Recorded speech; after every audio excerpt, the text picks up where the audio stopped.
కానీ వాళ్లకు బాధలు తొలగిస్తున్న బాధ కలుగుతుంది. వాళ్ళది ఒకటే ఎజెండా, ఇక్కడ అవినీతి ఎక్కడ ఉంటుందో అక్కడ పని ఉండదు. साथियों, उत्तर आंध्रा सुजला सरवंती इरिगेशन प्रोजेक्ट यहां की राज्य के वर्क कल्चर का बहुत बड़ा उदाहरण है। ये प्रोजेक्ट जगन रेड्डी के पिता वाईएसआर ने शुरू किया था। अपने पिता की पॉलिटिकल विरासत तो इन्होंने ले ली, लेकिन उनके शुरू किए हर प्रोजेक्ट भी ये पूरे नहीं कर पाए। इसी तरह पोलावरम प्रोजेक्ट को भी इन्होंने ठप कर रखा है। हमारी केंद्र सरकार ने पोलावरम प्रोजेक्ट के लिए 15,000 करोड़ रुपए जारी किए हैं, लेकिन वाईएसआर कांग्रेस को किसानों की कोई चिंता नहीं है।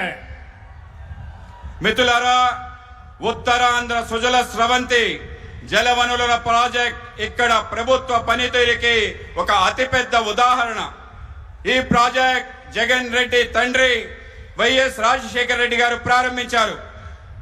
ఆయన వారి తండ్రి రాజకీయ వారసత్వాన్ని తీసుకున్నారు, కానీ ఆయన ప్రారంభించిన ప్రాజెక్టులు కూడా పూర్తి చేయలేకపోయారు. అదేవిధంగా పోలవరం ప్రాజెక్ట్ కూడా అడ్డుకుంటున్నారు. మా కేంద్ర ప్రభుత్వం పోలవరం ప్రాజెక్ట్ కోసం 15,000 కోట్ల రూపాయలు మంజూరు చేయడం జరిగింది. కానీ వైఎస్ఆర్ ప్రభుత్వానికి రైతుల గురించి పట్టింపే లేదు. साथियों, अनकापल्ली और आंध्र प्रदेश गन्ना किसानों का इतना बड़ा केंद्र रहा है, लेकिन प्रदेश सरकार की नीतियों के कारण किसान परेशान है। किसान गन्ना उगाना छोड़ रहे हैं। इस इलाके में अधिकांश चीनी मिलें बंद हो गई है। మిత్రులారా, అనకాపల్లి మరియు ఆంధ్రప్రదేశ్ చేరుకు రైతులకి చాలా పెద్ద కేంద్రంగా ఉంది. కానీ రాష్ట్ర ప్రభుత్వ విధానం వల్ల రైతులు ఆందోళన చెందుతున్నారు. రైతులు చెరుకు పంటను పండించడం మానుకుంటున్నారు. ఈ ప్రాంతంలో చాలా చక్కెర పరిశ్రమలు మూతబడ్డాయి. मैं आंध्र प्रदेश के किसानों को आश्वस्त करना चाहता हूं, डबल इंजन की सरकार में यहां गन्ना किसानों के जीवन की मिठास वापस लौटेगी। मोदी का मिशन है हमारे गन्ना किसान ऊर्जादाता भी बनेंगे। आज मोदी पेट्रोल में इथेनॉल ब्लेंडिंग बढ़वा रहा है। इससे देश में करीब 80,000 करोड़ रुपीस गन्ना किसानों को मिले हैं। इसका बहुत बड़ा लाभ गन्ना किसानों को हो रहा है। నేను ఆంధ్రప్రదేశ్ రైతులకు హామీ ఇవ్వాలనుకుంటున్నాను. మా డబుల్ ఇంజిన్ ప్రభుత్వంతో చెరుకు రైతుల జీవితాల్లో తిరిగి మాధుర్యం తీసుకొస్తానని అంటున్నాను. మన చెరుకు రైతులు కూడా శక్తి దాతలుగా మారాలనేదే మోడీ లక్ష్యం. ఈరోజు మోడీ గారు పెట్రోల్లో ఇథనాల్ కలపడాన్ని ప్రోత్సహిస్తున్నారు. దీనివల్ల దేశంలోనే దాదాపు 8,000 కోట్ల రూపాయలు చెరుకు రైతులకు అందుతున్నాయి. దాంతో చెరుకు రైతులు భారీగా లబ్ధి పొందుతున్నారు. साथियों, एनडीए सरकार ने ही पहली बार हमारे फिशरमैन की भी चिंता की है। हमने फिशरीज सेक्टर के लिए अलग मंत्रालय शुरू किया। हमने फिशरमैन को किसान क्रेडिट कार्ड की सुविधा दी। बीजेपी ने अपने संकल्प पत्र में गारंटी दी है कि फिशरीज सेक्टर से जुड़े भाई बहनों के लिए बीमा कवरेज बढ़ाया जाएगा। हम फिशरीज से जुड़े प्रोडक्शन और प्रोसेसिंग क्लस्टर भी बढ़ाएंगे। हम फिशरमैन की आय बढ़ाने के लिए ऑर्गेनिक सीवीड की खेती को भी बढ़ावा देंगे। మిత్రులారా, ఎన్డీఏ ప్రభుత్వం తొలిసారిగా మత్స్యకారుల కోసం ఆలోచించింది.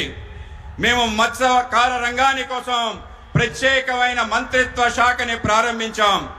మేము మత్స్యకారులకు కిసాన్ క్రెడిట్ కార్డ్ సౌకర్యాన్ని కల్పించాం.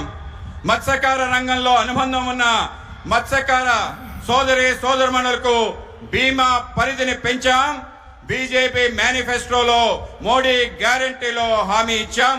మేము మత్స్యకార రంగానికి అనుబంధం ఉన్న ఉత్పత్తి మరియు ప్రాసెసింగ్ క్లస్టర్ను సృష్టిస్తున్నాం. మేము మత్స్యకారుల ఆదాయం పెంచేందుకు సేంద్రియ సీవీడ్ సాగును కూడా ప్రోత్సహిస్తున్నాం.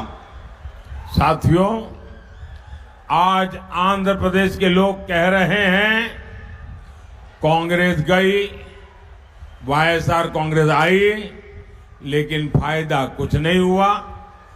कांग्रेस हो या वाईएसआर कांग्रेस, दोनों की एक ही पहचान है। इनकी पहचान है बेलगाम भ्रष्टाचार। इनकी पहचान है माफिया राज। बगल में ही कर्नाटका में कांग्रेस को कुर्सी मिली है, वहां टैंकर माफिया, लैंड माफिया सरकार चला रहे हैं। यहां आंध्र प्रदेश में भी सैंड माफिया, लैंड माफिया और शराब माफिया का राज चल रहा है। आपको इस लूट से आंध्र प्रदेश को मुक्त कराने के लिए एनडीए की सरकार चुननी है। మిత్రులారా, ఈరోజు ఏపీ ప్రజలు అంటున్నారు కాంగ్రెస్ పోయింది, వైఎస్ఆర్ కాంగ్రెస్ వచ్చింది, అయినా ఏమీ ప్రయోజనం లేదని. కాంగ్రెస్ అయినా వైఎస్ఆర్ కాంగ్రెస్ అయినా ఇద్దరికి ఒకటే గుర్తింపు. వాళ్ళ గుర్తింపు హద్దులు లేని అవినీతి. వాళ్ళ గుర్తింపు మాఫియా రాజ్యం. మన పక్క ఉన్న కర్ణాటకలో కాంగ్రెస్ సీటేసి కూర్చుంది. అక్కడ ట్యాంకర్ మాఫియా, భూ మాఫియాతో ప్రభుత్వాన్ని నడుపుతున్నారు. ఇక్కడ ఏపీలో కూడా ఇసుక మాఫియా, భూ మాఫియా, మద్యం మాఫియాతో రాజ్యం నడుపుతున్నారు. ఈ దోపిడీ నుంచి ఆంధ్రప్రదేశ్ ని విముక్తి చేసేందుకు మీరు ఎన్డీఏ ప్రభుత్వాన్ని ఎన్నుకోవాలి. साथियों, कांग्रेस और वाईएसआर कांग्रेस दोनों ने तुष्टीकरण की राजनीति से आंध्र प्रदेश की संस्कृति को बहुत नुकसान पहुंचाया है।